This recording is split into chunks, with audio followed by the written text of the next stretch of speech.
அனைவருக்குமே வணக்கம். சற்று முன் கிடைக்கப்பெற்ற ஒரு மிக மிக முக்கியமான செய்தி ஒன்று வெளியாகியுள்ளது. சற்று முன் செந்தில் பாலாஜி வழக்கில் இறுதி தீர்ப்பு 7 ஆண்டு சிறை தண்டனை இது மாதிரி பார்த்தீங்கன்னா செய்திகள் வெளியாகிருக்கு.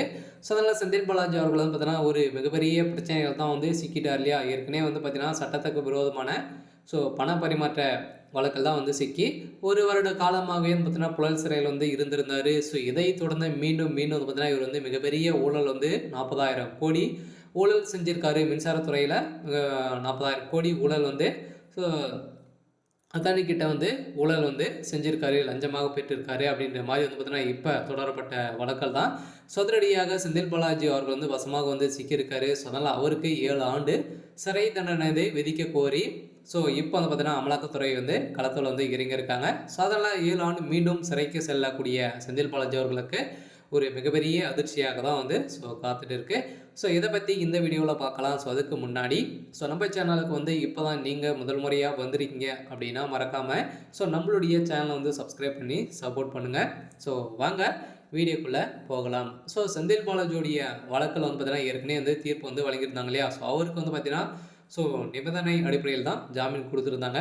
இதை தொடர்ந்து வந்த 2 நாட்களே பார்த்தீங்கன்னா அவருக்கு அமைச்சராக பொறுப்பேற்றது தான் அவருக்கு ஒரு மிகப்பெரிய கேள்விக்குறியாகவே மாறி இருந்தது.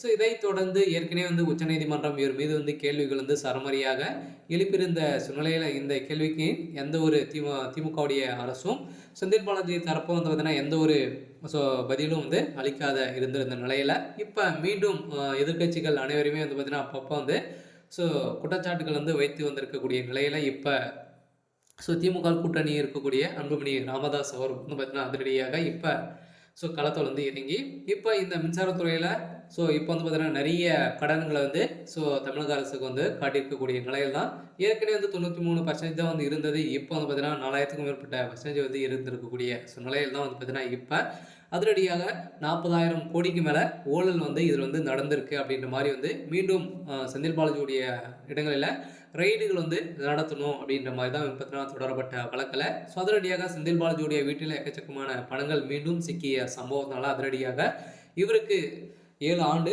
சிறை தண்டனை விதிக்க கோரி அமலாக்கத்துறை தரப்பிலிருந்து பார்த்தீங்கன்னா வழக்கு தொடர்ந்துருக்காங்க. ஸோ அதனால் இந்த வழக்கின் வருகின்ற 25ஆம் தேதி பார்த்தீங்கன்னா இந்த வழக்கு வெளியாக போகுது. ஸோ அதனால் பார்த்தீங்கன்னா செந்தில் பாலாஜியுடைய கதை ஒட்டுமொத்தமாக முடிய போகுது. ஸோ அதனால் செந்தில் பாலாஜி தரப்பிலிருந்து எந்த ஒரு ஜாமீன் மனுவும் இதுக்கு மேல் இவருக்கு இல்லை அப்படின்ற மாதிரி தான் உச்சநீதிமன்றம் அதிரடியாக தீர்ப்பு வழங்கியிருக்கக்கூடிய சூழ்நிலையில் இந்த வழக்கில் செந்தில் பாலாஜி அவர்கள் வசமாக சிக்குவார்.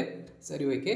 ஸோ எனக்கான அப்டேட் பார்த்தீங்கன்னா இதுதான். ஸோ மறக்காமல் நம்மளுடைய சேனலை சப்ஸ்கிரைப் பண்ணி சப்போர்ட் பண்ணுங்கள். தேங்க்யூ.